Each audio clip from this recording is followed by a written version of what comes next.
won the title, defended against Max Holloway, and beat Charles Oliveira to become the 10th two-division champion, the first undefeated. And people are still like, oh, I don't like him. I don't really like him. And I'm like, why? It doesn't make sense to me. I'm like, we should, again, we should be rallying behind figures like this because who else do we got?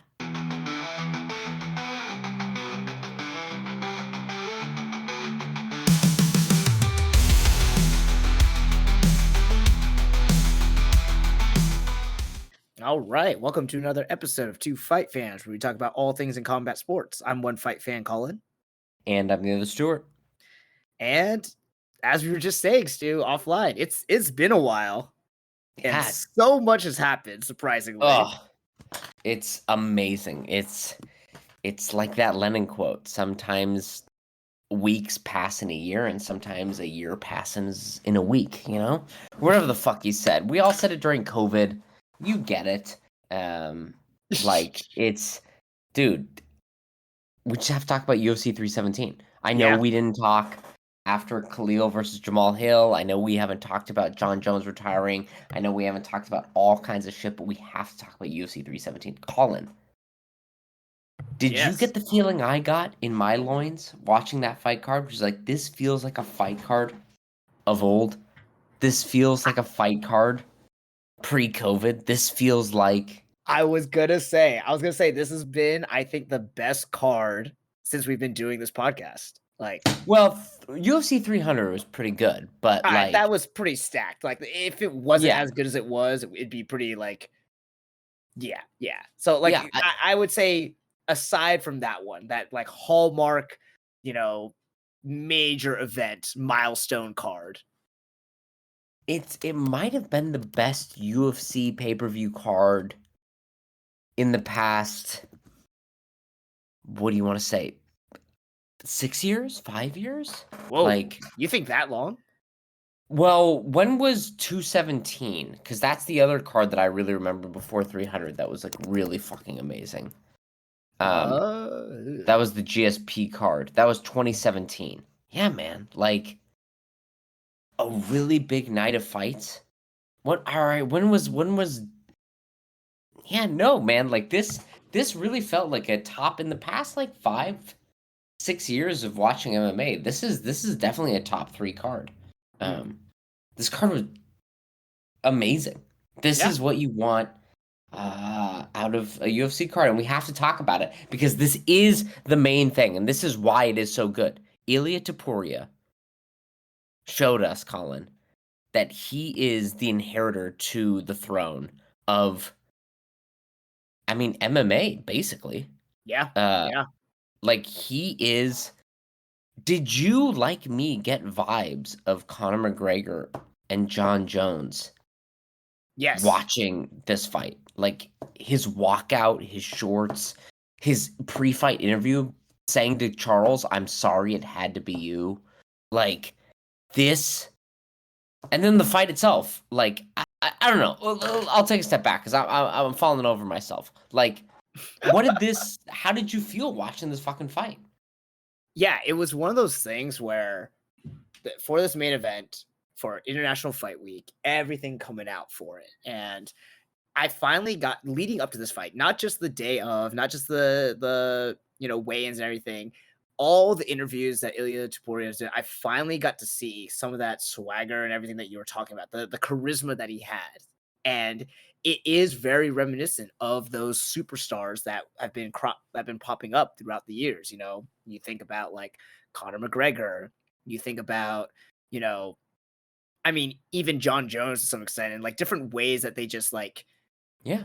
to basically announce that they are here, and he backed it up with an insane performance. And as soon as the fight started, I was like, "Oh no!" Like I don't.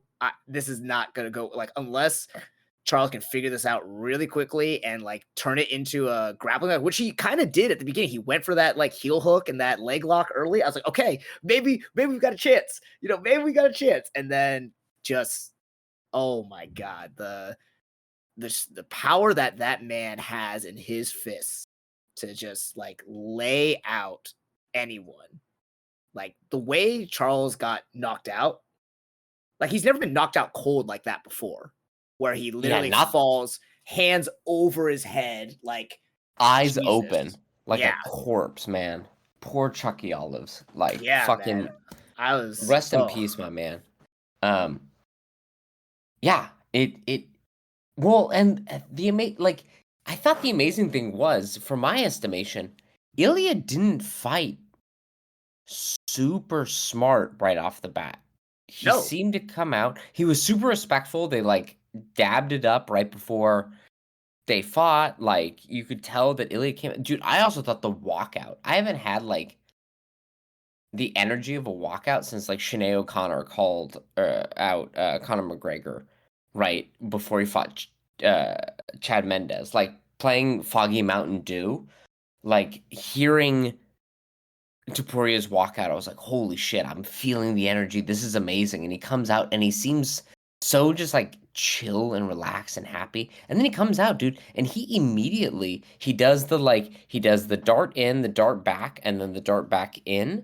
And Oliveira times it and catches him with that jab folding into an elbow and Mhm. bloodies Topuria's nose. And I was like, oh shit.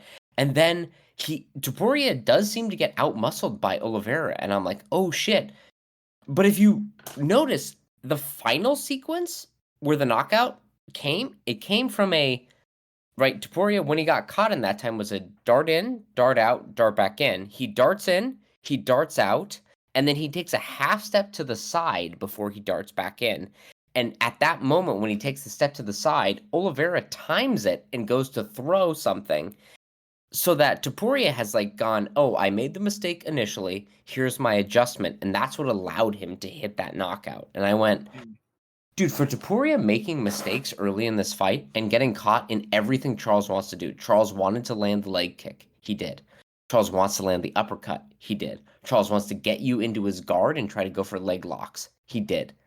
And Topuria went, fuck that shit. I'm going to do knee on belly. I'm going to get into the crucifix, and then I'm going to fold you in under 3 minutes, man. I just went, Yeah. whoa, this is like Conor calling out that he's gonna, destroy Eddie Alvarez. This is like Conor smoking Aldo in 13 seconds. This is like John Jones opening the fight against Shogun with a flying knee. Like this is a transcendental figure, man. Like and it felt so cool to watch it. Like, it felt so good to watch it, man. It's the energy we needed in MMA. It We've been, yeah, like, it's been cool to watch Alex Pereira nuke people, but they're like scrubs. They're Jamal is. Hill. They're Yuri Prohatska, right? It's like, all right, this is, we'll do a little side tangent here. Is there a better 3-fight win streak than this one? Knocking out Alexander Volkanovski, knocking out Max Holloway, and knocking out Charles Oliveira, all collectively under 6 rounds. Yeah, I mean, the only one who comes even close in my mind, and this is not even like looking into anything deeply, is John Jones's meteoric rise and how he took out like champ after champ, getting his first title at light heavyweight. You know, that's the Yeah, only thing I can equate it to. yeah, and that was what? Shogun, Rashad Evans, Lyoto Machida? Uh, who was it? I know Is for that right? sure it was like I think it was Shogun, Loyoda, and I think Rashad was his first Visor. title defense. Or no, maybe it was Rampage. But let me look. Yeah, I'm gonna Okay, look that up too. yeah, he gets a He TKO gets in the 3rd round of Shogun, then it was a Rampage submission, then Lyoto. yeah. It's okay. He Okay, still took longer to do it, you know. yeah, and was not, and now it was a disqualification. But like, dude, Shogun is kind of washed at that time. Not super washed, but like on the downhill. And like I know Volk and Holloway are, but Holloway is coming off the Justin Gaethje knockout. Volk just won the title again. It's fucking Charles Oliveira. Like, I don't think there's a better 3-run, and he knocked out. Who knocks out Max Holloway? Who knocks out Charles Oliveira like that? Charles Yeah, Oliveira fought Dustin Poirier and Justin Gaethje and Michael Chandler, absolute B-52 bombers of this division, and didn't get smoked like that. Like yeah. this, and to win a second title, like I legit can't think of a better 3-run stretch than this in MMA. Like it's insane, man. Yeah. I mean, you do make some really good points on that. And yeah, I think a 3-fight win streak to get 2 titles like this, yeah, I don't know. Yeah, especially against the caliber of opponents that you went. I guess you could also make the argument that like Connor did something very similar, but I don't equate what he did to Eddie Alvarez the same thing as what Ilia Topuria just did to Well, Charles Oliveira. and just remember, we always think when we talk about Conor, we go, "Oh, Chad Mendes, Aldo, Eddie Alvarez." There were those 2 Diaz fights in between where he lost a Diaz fight, and then a very close 5-round decision against Diaz. That's true. Right? Yeah. Like, if we talk about 3-fight win streaks for Conor McGregor, we're talking, if we go up to the Aldo one, it's Dennis Seaver, Chad Mendes, Aldo. Well, Dennis Seaver definitely discounts that win streak. You know? Like, Yeah, it's yeah. Volk, it's Holloway, and it's Oliveira all by KO. Like, dude, and he's 20 fucking 8. And apparently, this motherfucker trains by himself, not by himself, with his brother by watching Canelo fight videos.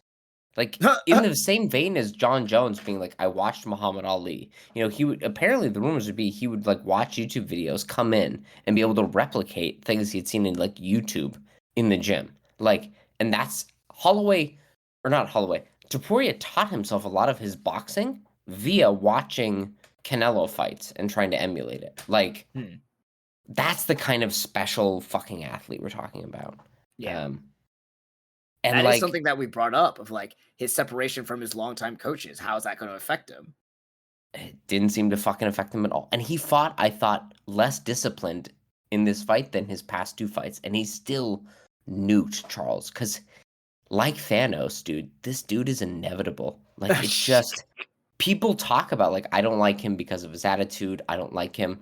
What do you think about Charles's trash talk? What do you think about this? It's like, you might as well ask someone, what do they think about Stone? Like, it doesn't matter. Like, it exists, and your opinion of it makes no difference. Like, it is there. And that's what Topuria fucking is, man. It's so exciting. It's, at least for me, such a breath of fresh air. It's this turnover of the divisions that we've been talking about, we've been alluding to for a long time. I have a feeling it's going to be, it might be very short-lived though. Topuria himself has said he wants to retire by 30. He's fucking 28. If he only fights twice a year, we've got 4, maybe 5 more fights for him. And that's it. Bro. But those fights, we're going to feast. Imagine 4 more fights with Topuria.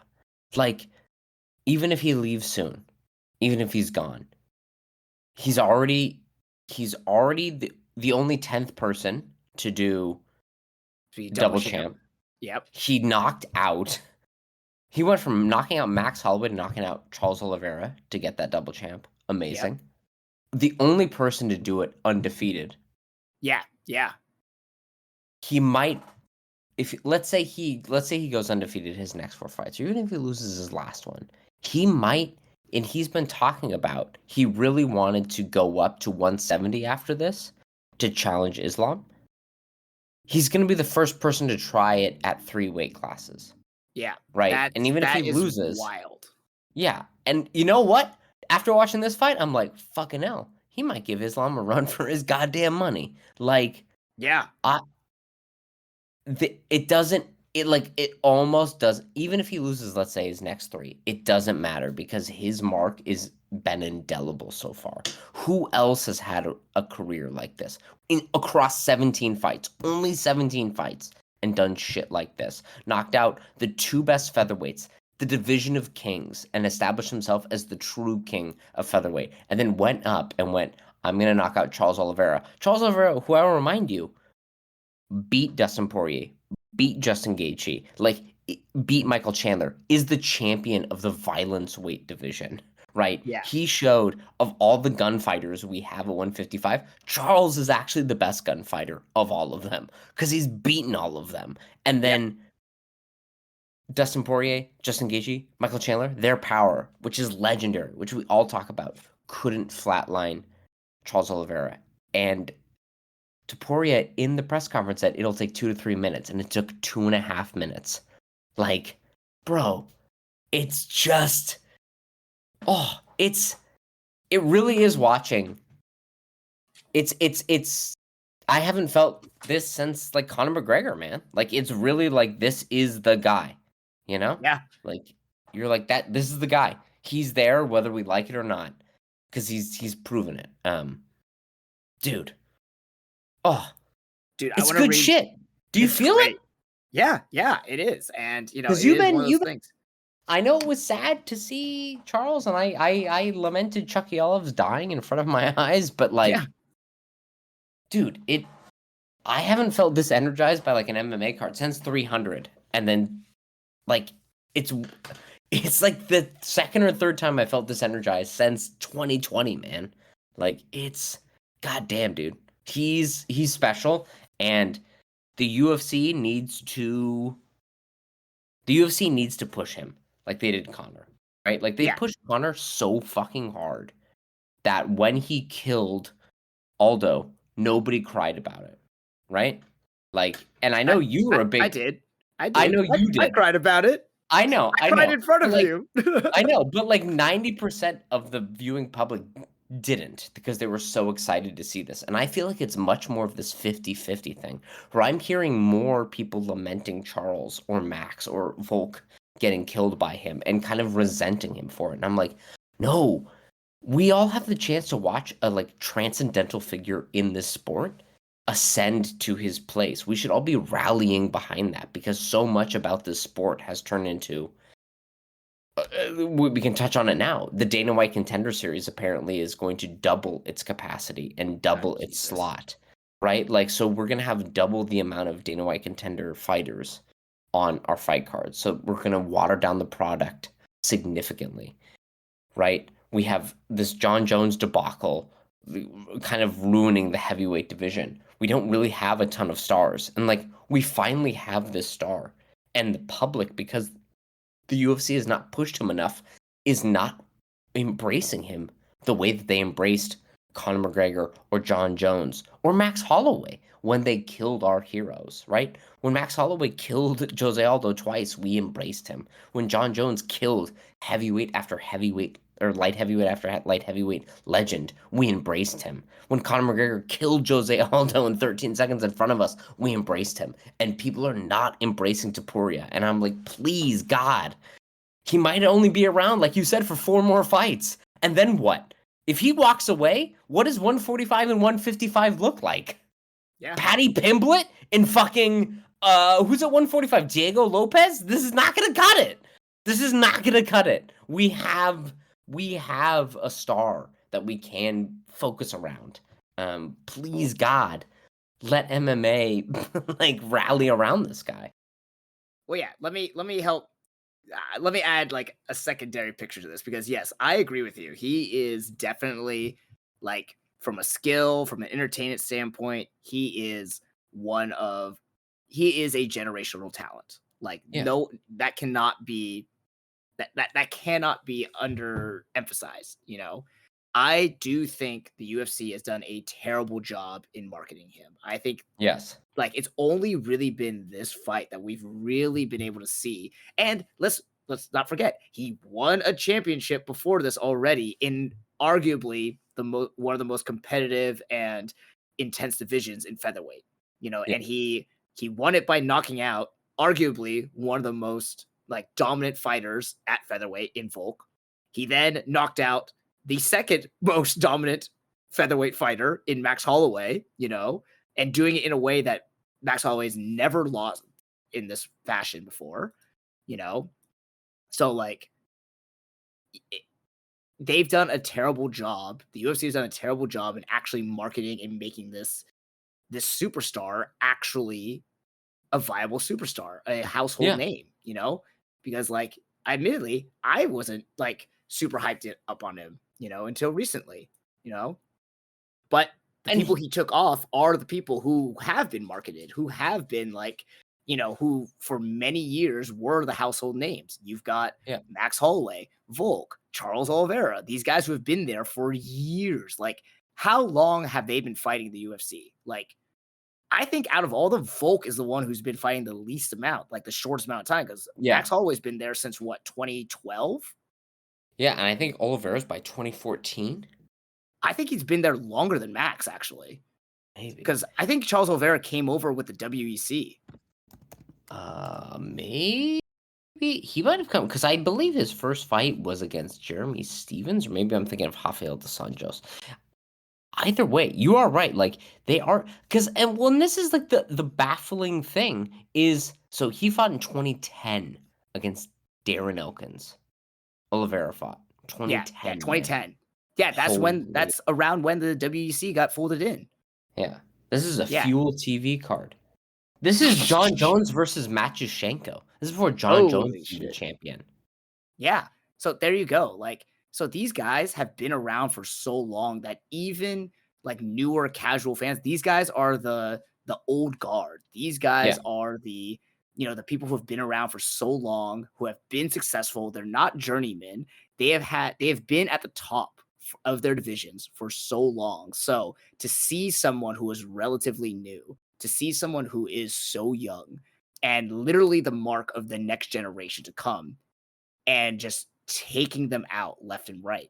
Yeah, yeah. I can see why people are like, "Oh no, he's killing all my heroes," and that's what he's doing. He's killing all my heroes. But at the same time, I will not deny the incredible skill that he has and how popular he is. They released a Well, stat that the number of people who are watching Ilia Topuria in Spain at 6 a.m. 6 a.m. They got up Sunday morning at 6 a.m. to watch him was equivalent to watching an Inter Milan uh uh like football match like during prime well, time. he's beating out Nadal in tennis. He's beating out Real Madrid. Fucking Real Madrid, the most popular sports Yeah. team on fucking earth. Oh, He's Madrid, Real beating Madrid, that's those. who it was. Yeah. Yeah, at 6 fucking AM, right? He is bigger. And the promotional push behind Conor McGregor made him big. The lack of promotional push still has not kept him from not being a superstar, right? Yeah. It's fucking malpractice that they've done this. And it's this thing of and this is I want to push back on this for a sec, Colin, like cuz you've mentioned this like he's killing our heroes and the people we love. Did not Max Holloway kill Aldo twice in front of us and Anthony Pettis? And you love Anthony Pettis. Yeah, I did. Did not Volkanovski defeat Max Holloway twice in close decision fights? And people Mhm. lamented that. Did not Connor knock out Jose Aldo in 13 seconds? Or John Jones kill Rampage and Lyoto Machida and Shogun and Rashad Evans? Fan favorites for a long time. Did not Stipe beat Verdum and like Overeem and people that were right? Did not Israel Adesanya beat Anderson Silva and Robert Whitaker, two big fan favorites, and yet the fans and the sport rallied behind them when they took out all of our heroes. Ilia Topuria has been taking out our heroes much in the same way that all of these other transcendental fighters have, but people have been really rejecting it or really been like, I have to find a reason not to like him for doing that. And I found it very strange because that's we used to applaud that and go, well, this is the passage. This is what makes someone great. This is the thing. And people rally behind, wow, this is the new guard. And he hasn't gotten that rub, at least in North America, right? No, he hasn't. And part of it is, I think, just how lopsided he's made it look. Like okay, let's look at these fighters. Volk, Max, Charles Oliveira. These guys were the top of their game. They are the ones who have the highlight finishes. They are the ones Mhm. who put people down, who have, I mean, think about any one of them, and you just have like a fucking YouTube highlight clip of them just Yeah. staunching fools.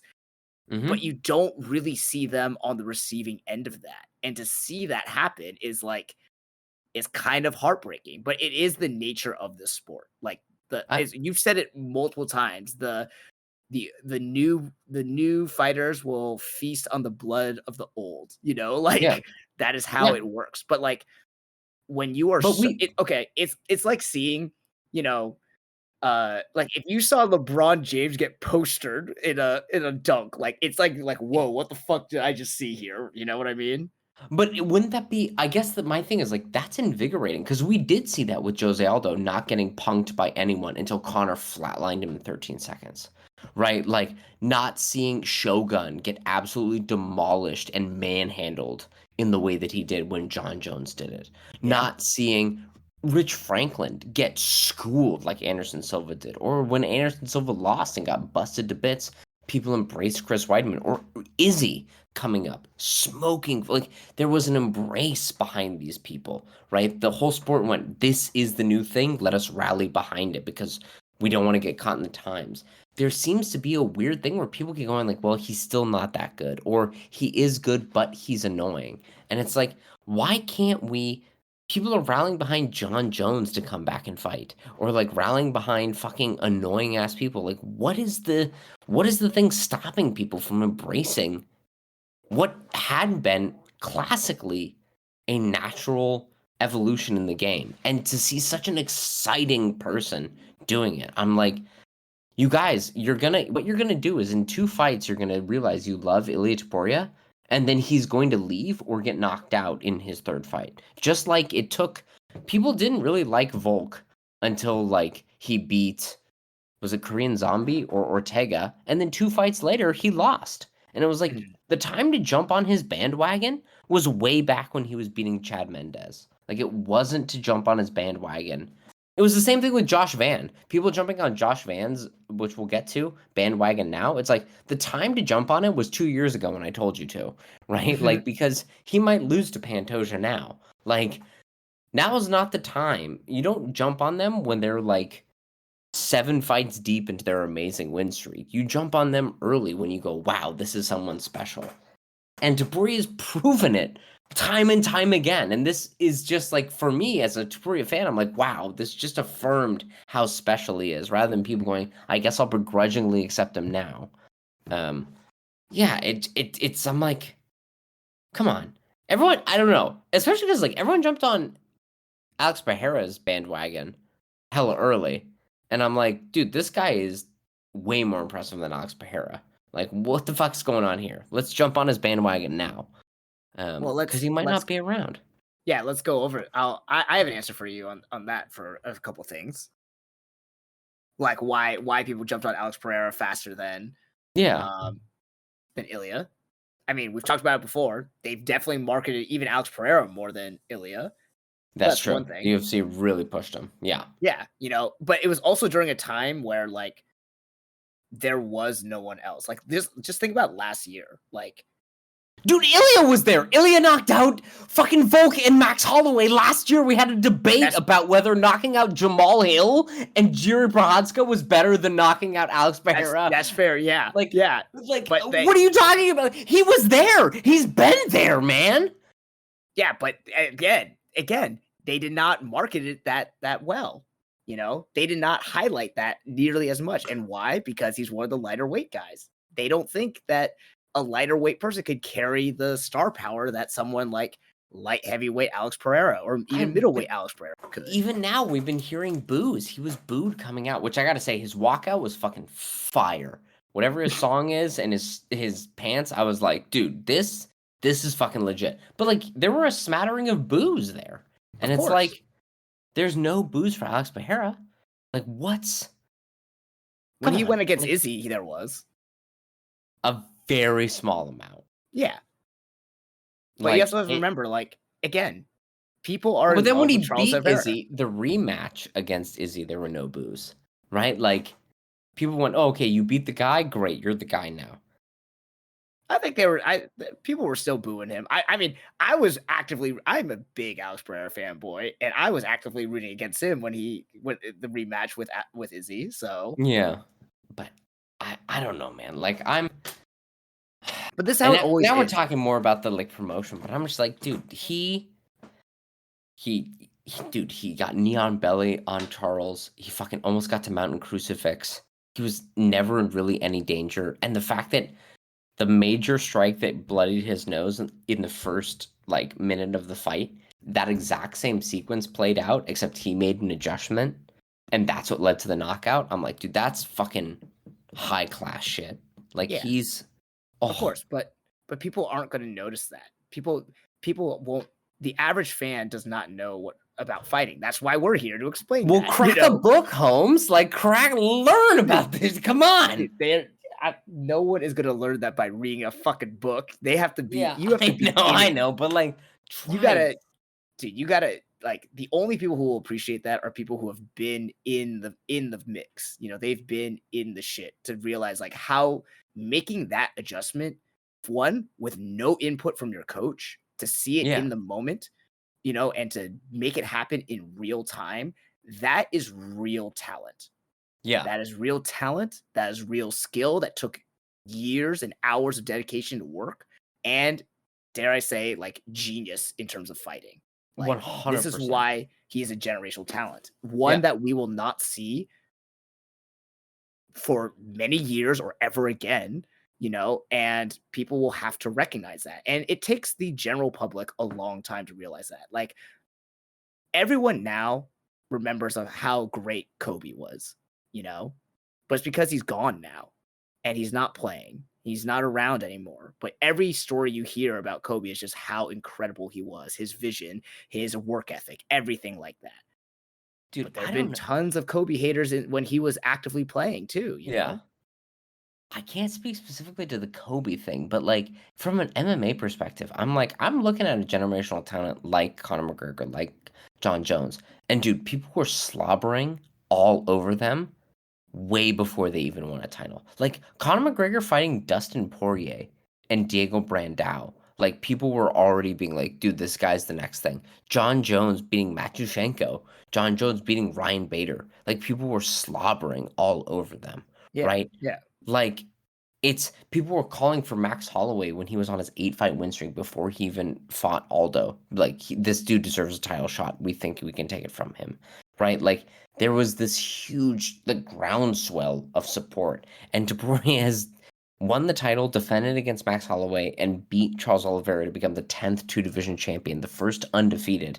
And people are still like, oh, I don't like him. I don't really like him. And I'm like, Mhm. why? I don't understand, man. It doesn't make sense to me. I'm like, this is we should again, we What should be rallying behind figures like this because who else do we got? Dricus Duplessis? Fuck that shit. Like, look at this. Look at what we have here. Um, dude, yeah. I hate to break it to you, but when has MMA fandom ever made sense to you? I don't know. The Conor McGregor fandom made sense. I was like, all right, yeah, I get it. I'm swept up in it. It this though surprised me. And the whole reaction to Topuria has been very surprising, compared to the rest of. And so it's like, yeah. Well, that's like I also think it'd be better for the sport, right? If like people went, let's all get really excited about his fights, because maybe then the UFC will do something. Because like, okay, we gotta jump to it. So he kills Charles. Very sad. We'll talk about what happens to Charles in a second. So he kills Charles. He kills him in 2.5 minutes, just like Yeah. he said he would.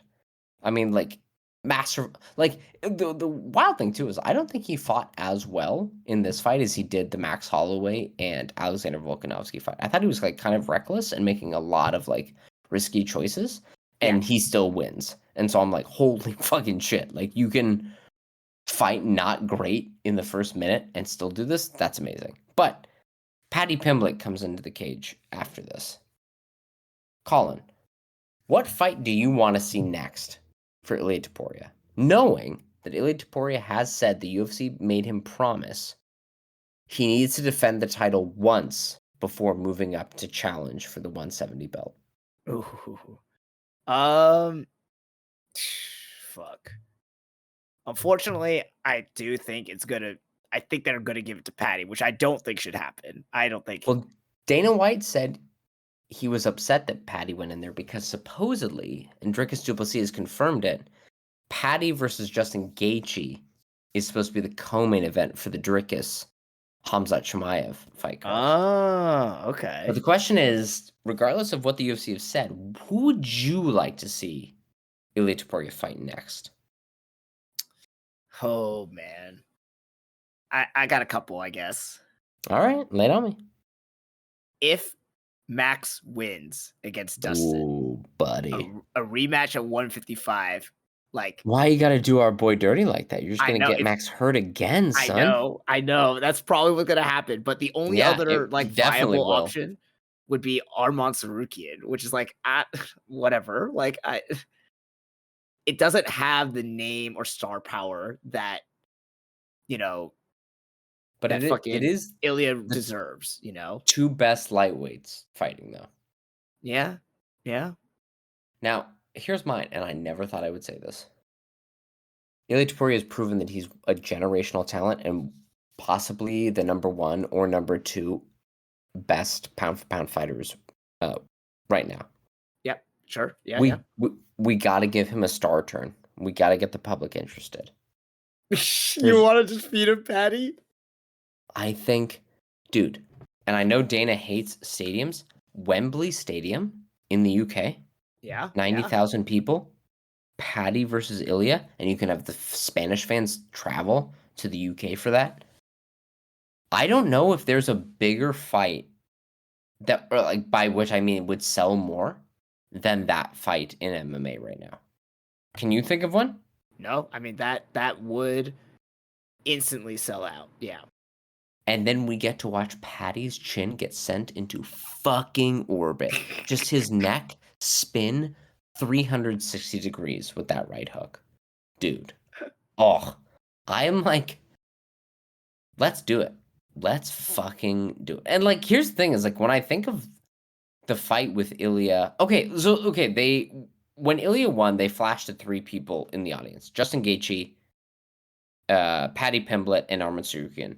Give me your quick TLDR of how those fights go against Ilia. Patty Pimblett gets blown up almost instantly. Yeah. Does he have any chance though? No. Oh damn! All right. Well, okay, he's really big, but the problem Yes. is like that is a thing. Like his size, and I didn't And realize how Charles much could bigger. muscle. Like Yes. Charles Yes. muscled Ilia around. Yeah. Yeah, Charles was a lot bigger and a lot taller. That being Yes. said, still got murked. But part of that is because Charles wanted to stand and bang with him, which turns out not a great choice. Don't Patty ever do it. loves to stand and bang because he fancies himself a striker. You know. Mm-hmm. Now he has proven that he defies logic somehow, beating all these people when he shouldn't. A lot of times it's out of donkey brain moments from his opponent. I don't think Ilya will have. He's too smart for that. And I Yeah. think the moment that Patty comes in, Ilya is just gonna staunch him with his right hand, and immediately Patty's gonna like drop to his knees and try to go for like a double leg. And either Ilya will finish him that way or we'll submit him. Like we'll just take his back and choke him out, you know? Mm-hmm. So that's how I see that happening. With Justin, like that's I mean, he's chinny, man. that's what I'm saying, you know, like he's Yeah. always down to throw and always down to brawl, and against a heavy hitter like Ilya, like that And can a spell precision disaster, hitter. you know? Like Ilya's Yeah. and like his jabs were not as effective because he wasn't following up. But like, dude, those jabs that Ilya was throwing against Charles, I was like, that jab looks like it hurts like a motherfucker, but also that's like the most beautiful jab I've ever seen.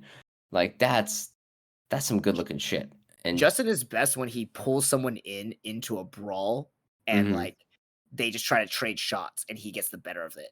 I don't think he'll get the better of that against Ilia, just with where yeah, he's at in his career, just where he is in his health overall. I don't think that'll happen. yeah, So Armand, I think, will actually have, like, the best shot because he yeah, will immediately go for, like, grappling, and he is big and strong as well. He will definitely, yeah. like, outsize Ilia because Ilya's not a standard lightweight, he's not that big. Um, Yeah, for all the talk of his like, "Oh, I struggle weight cutting, 155 should really be my division." Seeing him against like up next to Charles, I'm like, "You just look like a big featherweight coming up to like a lightweight. You don't look like a someone yeah, who's meant to be."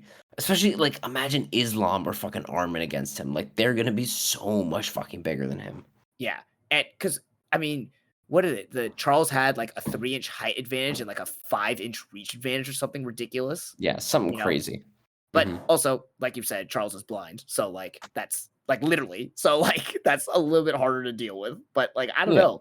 Armand is just a fucking shit brick house and can literally just, like a I don't shit know. brick house, huh? Yeah. Yeah. I don't know, like, how Ilya will deal with that kind of, like, weight and size just rushing in Yeah. on him because he's never had to Yeah. deal with that before, So and he may be fine. It may be, like, the same thing as Armand comes running in, he just steps back and pops him with an uppercut and, like, blows his head up, like, that it could be done in one strike like that. Like, I don't know. We've seen him do it with so many people, so who's to say he won't do that to Armand? Yeah. Well, that's the weird thing with like Ilia too, is like he doesn't have like kind of like GSP or Mighty Mouse level like I'm gonna bank rounds. Like he takes big risks in every round and like really seems to like like expend his gas tank under the assumption that like all it takes is one big punch from me. But, like, Mhm. if that doesn't land, you haven't banked the rounds appropriately, right? Like, even in the Max fight, he looked like he was slowing down just slightly by the Mhm. time he knocked out Max. It was like, it doesn't matter. It's worth it to kind of expend my gas tank right now because I know I can get him out of there, Mhm. right? And, like, I wonder when you have a huge, like, Armon is fucking giant. When you Yeah. have a big, strong grappler like that, like, is that just gonna sap him? I don't know. Agree, like, Armin is the guy to, like, challenge him. I think, like I actually think Patty is harder for Ilya than Gaethje is. I feel like Gaethje is just, like, a not good matchup, or it is a Yeah. very favorable matchup for Ilya because like, a guy who's gonna stand right there in front of you and try to trade, and it's like, "Dude, you can't do that with Ilya." Like, it's not gonna Yeah. work. Yeah. Um, yeah, yeah. So I kinda secretly hope they do. I kinda secretly like, if they're gonna do because they have never done a stadium, and, like, even Dana White was like, "I don't know about going to a stadium in Spain," and it's like, are you purposely sabotaging this guy? Like, you could take Patty and Ilya to the Bernabéu in Spain and have it be, like, the biggest gate ever, and you're just not gonna do it. Like, what the fuck? But, anyway. Ilya, transcendental figure. What do we do with Charles Oliveira after this, Colin? What do we tell Oh, Charles to do? I don't know, man. Like, this might be the start, like we talked about, the retirement, the vacating of the old action fighters, because Mhm. really, like, who else does Charles fight next? He's fought everyone else, you Yeah, know. he's beaten Justin Gaethje, he's beaten Dustin Poirier. He's never fought Dan Hooker. Could Okay, do Dan Hooker. He's sure. beaten gonna fight Mateusz Gamrot when you see that, and he's gonna fight Paddy Pimblett. He's already been Beneil Dariush. Now we're getting to Fiziev, Moicano, Chandler. A Dan Hooker fight might not be bad. Like, that's still kind of an old guard of action fighter. Like, I'd watch that. Okay. Yeah, yeah. That's about it, man. Or he can take like 3 or 4 easy matches against like people outside the top 20. Just kind of see where they're at, you know? Mhm. Um, but yeah, it's it's done for all Chucky Olives, which is sad. Um, It is. It is and very dude, sad. it was sad, but how stone cold is it for fucking Topuria in the press conference to be like, "I'm so sorry, it has to be you," and saying that to Charles's face? Like, Yeah. God damn, that's some hitman shit. That's fucking cold ice. Yeah. Yeah. Anyway, it truly, I mean, everyone's saying Pereira's praises, and he deserved all of his praises last year, but I kept being like, dude, we're sleeping on the future of this sport, and it is Topuria. It's not Alex Pereira, because Pereira's too old. Like, he's having a nice run now. It is Topuria, and it's time we all come around and, like, rally behind it. Yeah. All right. Yeah. Yeah. Well, this was really the night of UFC 317. The night of, like, prospects really making it for the future of the sport. And surprising that there's a 35-year-old, only the second person to beat the 35-year-old curse, and that's Alexandre Pantoja. Dude, how awesome did he look? Absolutely dog Okay. walking Kai Kara France. Yeah. I'm glad. I wanted to talk about Pantoja for a little bit because like he's not going to get the credit that he deserves because one, he's a flyweight, but also like he is impressed every time he's defended his title, and he has gotten more impressive each time. And 100.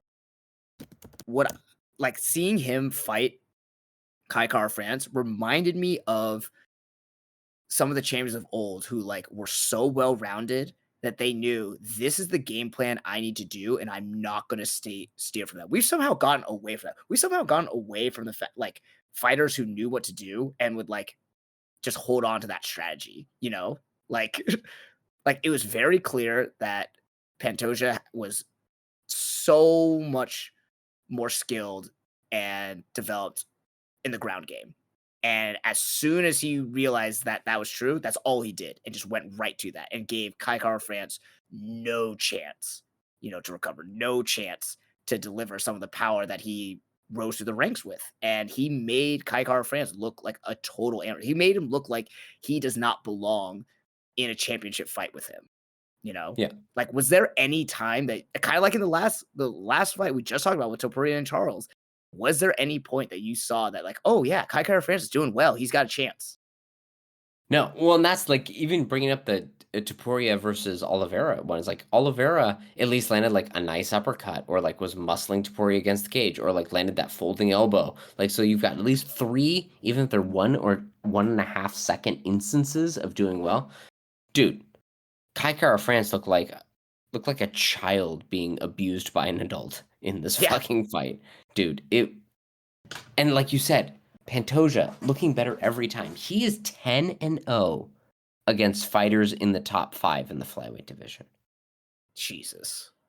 Yeah, he is beaten Demetrius Johnson for the most amount of wins at flyweight. He's beaten, I think it was Joseph Benavidez for the most amount of finishes in the flyweight division. He has beaten both of them for the most amount of submissions in the division and beaten anyone else for the most amount of KOs in the division. So he has beaten every other flyweight for wins, submissions, KOs, and overall finishes in total. Jesus. And he won this fight. He's only, other than Volkanovski, an all-time great at featherweight, the only other person under 170 to win a title fight at 155. And he did it in more dominant fashion than he's ever won any of his title fights. Yeah, yeah. Like, we talk about Topuria as a transcendental figure in this sport. Like, Pantoja really is, like, he's doing king shit. You know what I mean? Like, when we talk about, like, oh, the greatest fighters, we go like, oh, what about welterweight? Who did king shit at welterweight? It's like GSP and it's Kamaru Usman. We don't talk about the rest. Who cares about Tyron Woodley? Who cares about Matt Hughes? Like, who's doing king shit in this division? It's Mighty Mouse and it's Pantoja. We've forgotten about Moreno and Figueiredo as, like, rulers of the division. There have only been two.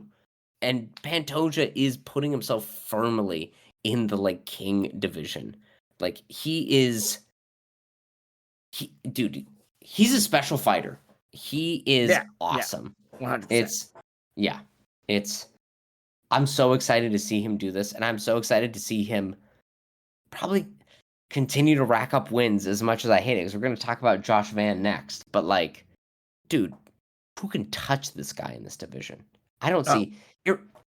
It reminds me of GSP, Anderson Silva, Demetrius Johnson, where like after they would win a fight, you'd look around the division, you go like, who even has a fucking chance? yeah, Who even can touch this guy? and that's the thing. Like, that's not what I thought about him. Like this time last year, because I was like, Yeah, oh, okay, like he had a close fight. We'll see. But then every he time almost since lost then, to Steve Ursig, I but know, Ursig yeah, had donkey brains, and now I'm like, dude, this guy would eat Ursig alive. yeah, yeah. If you fought him Yeah, again, yes, 100%. And yeah, that's the thing. It's just like he has somehow he's gotten better and more impressive as he's gotten older in a division that feasts on the old. Like, what the yes. fuck? He is the old horse in the glue factory, killing all the employees. Right. He's a horse that got a shotgun and is murdering the employees of the glue factory. It's dude, it's super impressive. And like looking at how he did this, like his ability to get back control is very impressive. Mm, But like and his technique on the ground, right? Getting a crab ride and like the dude, his body shots while having the back mount is insane, right? Like holding back control and like the body shots he was throwing, I was like, that's a lot of power for a little man to be generating. But also, dude, like part of it, and this sounds so ephemeral and like non-concrete, but like, dude, just like the dog in him, like just he bum rushed Kai Kara France so hard, I got scared for Kai Kara France. I was like, holy shit, that guy is coming at you with a lot of heat. You got to get out of there, man. yeah, Like, he just pursues the fight so intensely that it seems to melt. relentlessly. Yeah. Yeah. It's, and he's 35. This is when you're supposed to be slowing down and being like, I don't really want to go that hard. That's too much for me. And he just gets more and more intense, dude. Yeah. It's ugh. I mean, what it is it feels like it's evidence that right because before his title fight with Moreno, he was full time doing DoorDash or Uber Eats, Oh, and yeah, then yeah, it's yeah. only been since he won the title that he's been allowed to train full time and focus full time on this, and it just shows like the pay scale of the UFC, the amount of potential that wasn't unlocked in him until he fortunately got a title shot, Yeah. like. We could have been privy to this fighter. He could have been in this position. He could have been racking up wins. We could have been blessed by his fighting ability and the full potential of his fighting ability so much sooner, if not for the realities of poverty and hunger driven by the UFC pay scale. Mhm. Like, heartbreaking.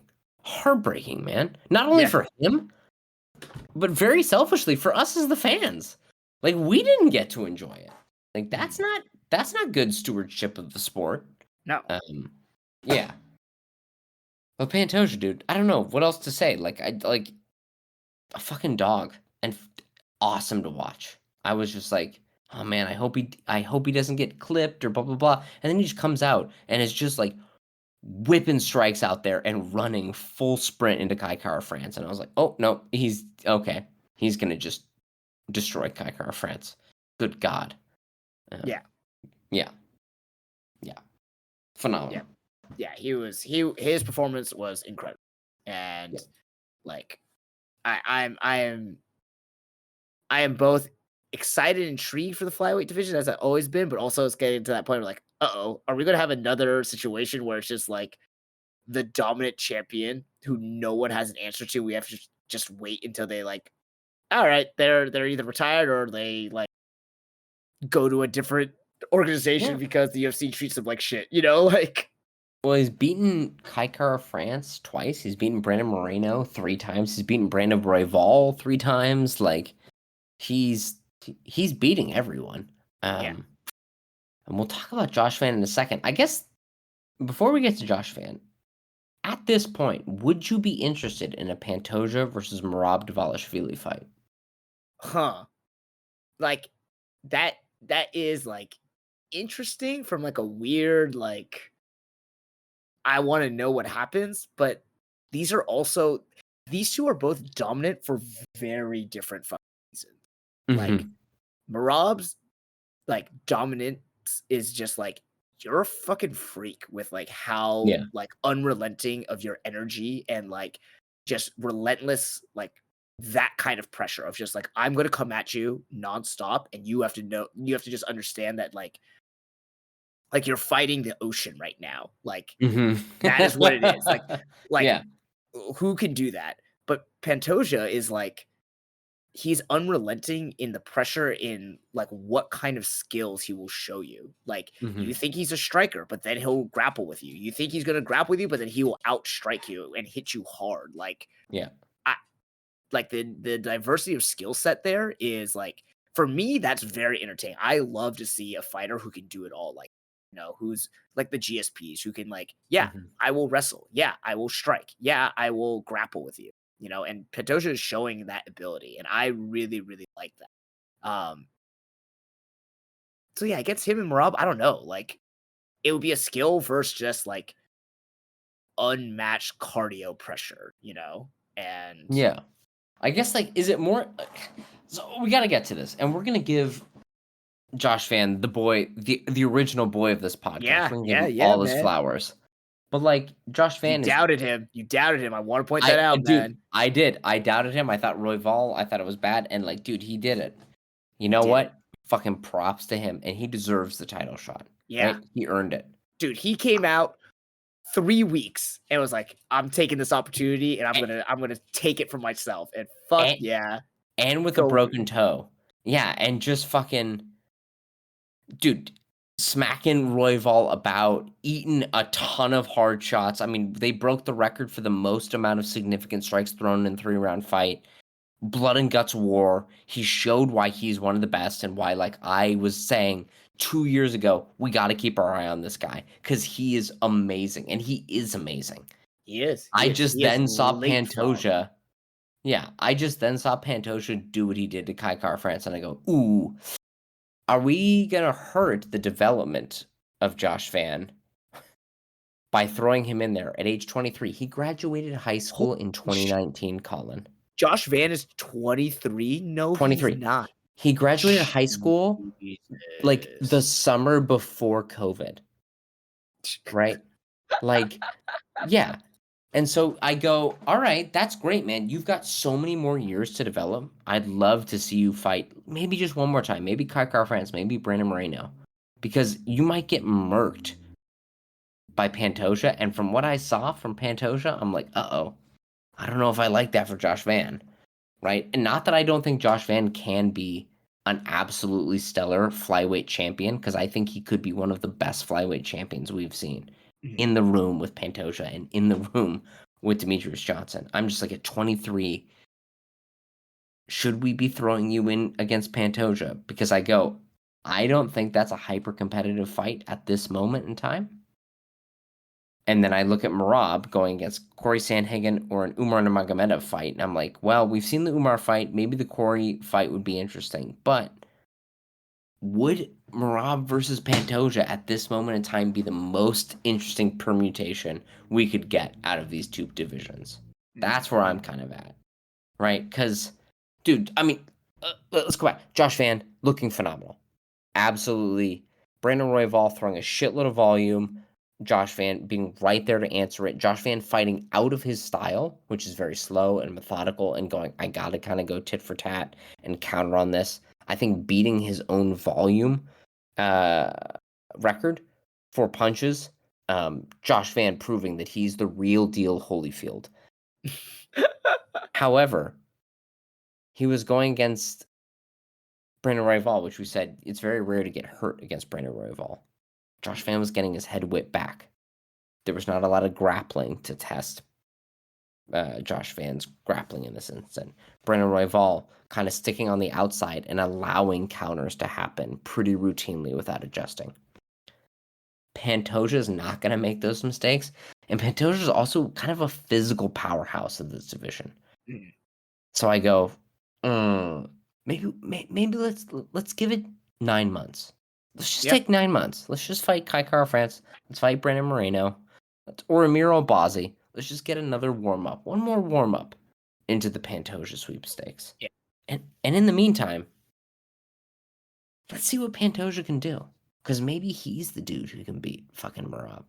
You know, like maybe he's got that dog in him even more than Marab does, which would be crazy. Because that's another thing too. We've talked about this. Pantoja will continue to fight just as well exhausted as he is when he is at full energy. Yeah. You know? And Yeah, maybe yeah, that's how that's you true. beat Marab. Just being like, it doesn't matter if you tire me out. I fight exactly the fucking same. Yeah. I'm I don't know. How do you feel about that? How do you feel about Josh Van? How do you feel about him? Because apparently Pantoja is saying he wants him to fight Josh Van in December. He wants to have one more fight this year, and Josh Van has agreed. And I'm like, dude, that is so soon. Yeah. That's 5 months away, man. Like, you Yeah. gotta slow your roll. Look, I mean, Josh Van, I didn't realize how young he was. He's got a very bright future ahead of him. But fighting is one of those things where, like, yeah, if you feed someone too early, it will staunch their defense. And Like Steve Ursig, man. We're talking yeah, about Steve Ursig being like, well, hopefully he doesn't get cut now. Like, yeah. I mean, on the one hand, like Josh Van has done, like you said, he's earned that shot. If that's what he wants, yeah. like he's earned it. He Mm-hmm. took this fight on short notice. He took a fight that he by all six shouldn't have won, and he Mm-hmm. won. Like so, Yeah. like it's the Rocky story that you want to see, you know. But does he actually stand a chance against Pantoja? I don't know, man. Pantoja just gets better and better, and it's hard to see. And Yeah. there are a lot of holes in Josh Van's game. And Josh Yeah. Van though is very good for what he's good at, and he poses a very unique challenge at flyweight, you know. But we also kind of already just seen how Pantoja deals with heavy hitters in the flyweight division Yeah. with Kai Kara France. Yeah. Who's to say that's not going to be the exact same thing? So I don't know. Maybe like Josh Van has earned it. It's really hard for me to say no. You know, like you Mm-hmm. don't get a title shot, but like Well, if we it's gave him another, like maybe the winner of Amir Abalzi and Tatsuro Taira, because like both of them like pretty grappling heavy. See how he can handle that. yeah. Uh, fighting against Brandon Moreno, but it does put Pantoja on the shelf. Then, like, who would he fight next? Because if he wants to fight again, It's got we to be need. Marab. It's he's also he's on the other side of that spectrum. We don't have a lot of time with him left because he's fucking old and like, He does we keep got to getting give better. him, yeah. Like, yeah, it's yeah. But has Pantoja even expressed any desire to go up to 135? He's expressed the desire to be ranked pound for pound. He's like, I should be ranked number 2 or number 1. And I'm like, well, and like, especially because we're kind of running out of sexy fights for Dude, Marab. what the fuck? This pound for pound ranking is fucking It's shit. stupid. It's Dude, so dumb. DDP is 4th. Ankalaev is 5th. Yeah, it's well because they put Alex Pereira really high because they're like, look at all the knockouts he's getting. It's like, who against Jamal Hill? Who gives a shit, right? Well, he did It win in 2 divisions. Like, you got to give him that. sure, but middleweight and light heavyweight are not the divisions that I go, wow, so impressive. Having 3 good wins at lightweight beats anything Dude, above 185. Jack Della Maddalena is ranked 7th pound for pound. I know that's so dumb. That's so dumb. It You doesn't know, make any sense. like Yeah, fuck that ranking. That doesn't make shit. That like yeah, whatever. yeah. But Pantoja should be up there. He should be up yeah, there. he should be. He should be like a top. He's in my top at least.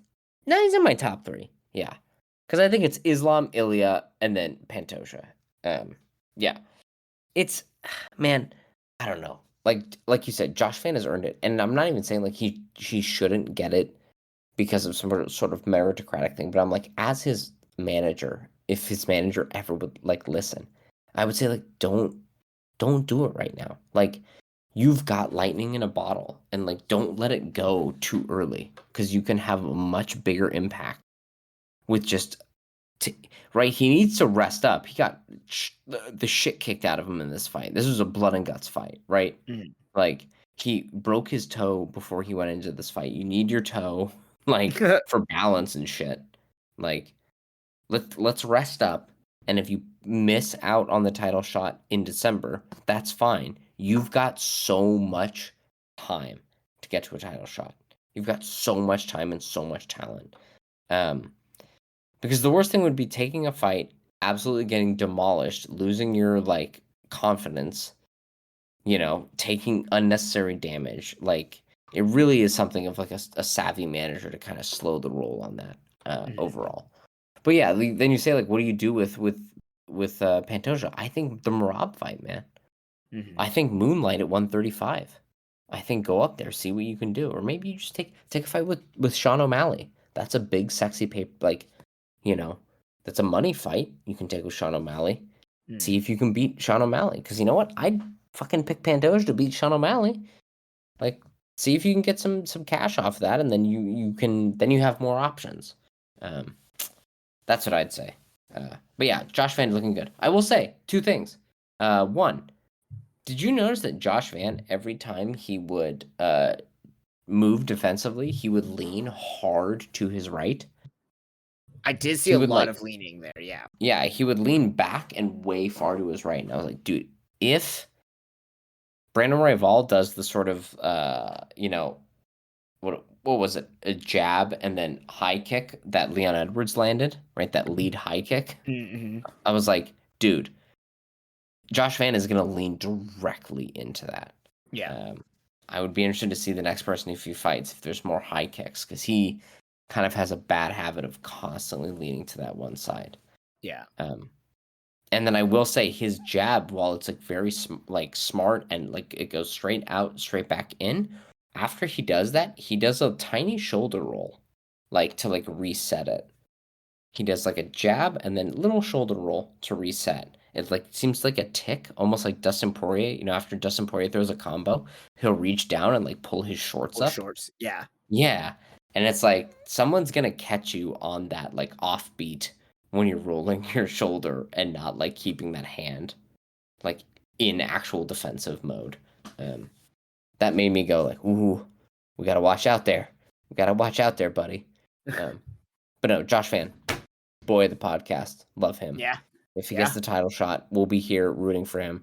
Though I love me some Pantoja, but I'm like, dude, take a break for the rest of the year. He's fought 7 times in the last 18 months. Like, take a breather. Jesus. Take a fucking breather. Yeah, right? Like, I called out that he was good 18 months ago.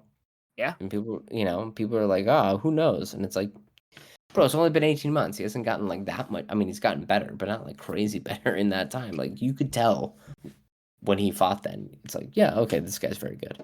Yeah. Yeah. Yeah. So flyweight's looking good, dude. It was a night of like Ilia Topuria being transcendental, Pantoja showing himself that like he's one of the greats, Josh Van being the most exciting contender in the UFC, Peyton Talbot getting back on his winning ways, Yeah. right? Um, kind of okay. Still look kind of amateurish against Felipe Lima, who did amateurish shit too. Yeah. But we got to talk about Crypto Baby, Hanato Moicano, and Beneil Dariush. Colin, it's not on record, but I have texts to prove that you said Hanato Moicano would win this fight against Beneil Yeah. Dariush. How dumb do you feel after watching this fight? Look, man, he looked good in that first round. Yeah, and then he turns out he has no cardio or wrestling to speak of. Yeah, yeah. And I got that yeah, I forgot Beneil Dariush is a savvy wrestler and grappler. Yeah, he's very good. He's Yeah. very good. Um, what was your takeaway from this fight? I mean, like, more that Hanato Moicano is not at the top level that people were saying, and maybe I even bought into for for a hot second, but at the same Mm, time, like, I don't really see Beneil Dariush also breaking into that top level either. So, but maybe that's also just clouded by the fact that, like, oh, Ilya's here and is going to murk everyone who comes up to the top. Like, yeah. I think also after watching this fight, Beneil's chin seems gone. Right, he got dropped in that first round, and it wasn't like a crazy hard punch. But also the fact that like Hanato Moicano can't grapple past the first round without gassing out horribly. I'm like, I think you both are washed, and I think it's time to call it for both of you.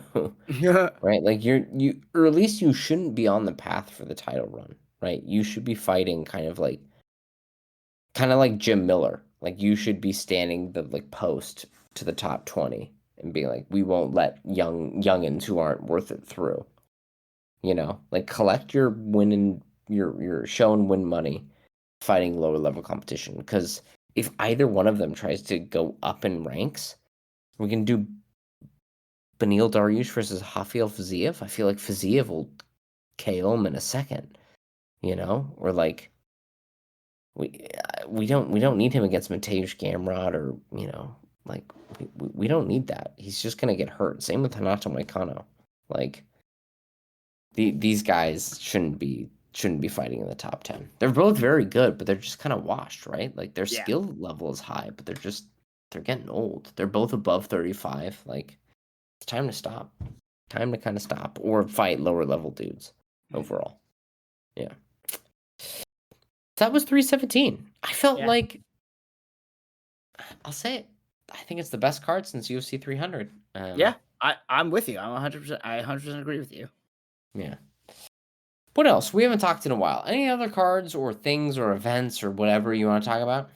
I mean, I think all this. I think we need to talk more about some of the fallout from this card and some other things that we've observed, and definitely we need to talk about some of the other news that has happened in recent weeks. But I think that would deserve its own episode just with that, especially since Ilia needs his own props Yeah. from this episode. I mean, I'm very. I mean, we gave that to him, but at the same yeah. time, like, yeah, I think there's a lot of fallout from this card and from what's happened the last week that we can talk about maybe next time. So Yeah. I mean, Ilya is the king, all bow down. Like, just yeah, come to terms. Like, he is the guy, right? We all loved the king of Hio with Jose Aldo. We all loved our Hawaiian king, Max Holloway. People love the Irish king, Conor McGregor, or John Jones, the king of light heavyweight. We have a Spanish king now, we and it's do. glorious. Just accept it. But we will talk about the retirement of that scoundrel, John Jones, and the unceremonious way in which they did it. The pretty lackluster fight between Khalil Roundtree and Jamal Hill. But we have no fight card this weekend coming up. So we've got plenty of time to talk about it. And then next week, or next weekend after that, we've got a Derek Lewis main card. So we will not be talking about that card. But we Your also favorite have fighter, man. Katie Taylor versus Amanda Serrano 3 on Netflix, which is Oh worthwhile shit, talking about. that's next weekend too. Yeah. Damn. All right. Well, not this coming weekend, but the one No, after. no. Yeah. Yeah. There's nothing happening this weekend. It's America's birthday, so go celebrate. Yeah. Dude, I gotta say, like, what a great Peyton Talbot getting back on track. Josh Van earning a title shot. Pantoja showing he's the second best featherweight, or not featherweight, flyweight of all time. And Ilia Topuria showing that, dude, there hasn't been a fighter since Conor McGregor this electric. Get behind him. Whoever, even if he fights your grandmother, even if he fights your father, you gotta get behind him to KO them. And maybe the UFC will do that. I could see them pulling Conor out of a coke-fueled bender and then being like, you have to fight Topuria, and then Topuria massacres him in a minute. Or he'll fight Paddy, which I still posit Paddy versus him in Wembley Stadium is the biggest fight you can make at the moment. I can't believe you're saying that. But can you think of a bigger one, man? I mean, him No. and Islam at the Bernabeu. Now, him and Islam would be, dude, especially at like 170. Let's say Islam goes in there and beats Jack Della Maddalena. Mm-hmm. It's a fight I want to see too. It's not one where I'm like, oh, this feels like a squash match. Or it's a fight where I'd be like, I don't actually know. Yeah. I don't know. Because it's one of those things where I'm like, dude, if that fight, let's say if I said that fight lasts 5 minutes on the feet, I feel like Islam's chin gets separated from his head. But if I hear it goes to the ground, I don't know. Because Islam's a big boy. He's a very big boy. Well, and that was the thing too. Like Beneil's a good grappler. Speaking about that, like, and Moicano survived for 2.5 rounds with under Beneil, and it lasted a minute under Islam. And I'm like, how fucking good is Islam, man? Yeah. Because Beneil's no joke on the ground, and he couldn't finish Moicano, and Moicano tapped out with the quickness against Islam. So, goddamn, it's good shit. And this is the light we needed. There was no Trump there. Yes. There was Oh my none. god. Yeah, I There forgot. was Yeah. none of this fucking shenanigans. There was no them trying to convince us that we should be appreciating John Jones. There was no weirdness about like, hey, we're gonna have a heavyweight card on the main card. Like it's as it should be. Oh, and I gotta say, HoboCop killed Jack Hermanson. Yeah, he did. So that was cool, but I also felt bad. I was like, oh man, you didn't have to do Jack Hermanson that dirty. But such is life. But a good card. Now soon Great to be card. followed by some terrible cards, but we are Oh yeah. excited to talk about Amanda Serrano, Katie Taylor, and Dustin Poirier's retirement fight. One last ride against Max Holloway. The last dance for Dustin Poirier. Yep. Man, and we might see. I feel like someone's going to sleep in that fight. Yeah. So we'll talk about that more coming up. This has been Two Fight Fans Podcast. I'm one Fight Fan Stuart. I'm the other Colin. Ilia Topuria is our new king, all bow down. Any dissenters will be killed. Bye, everybody. Bye-bye.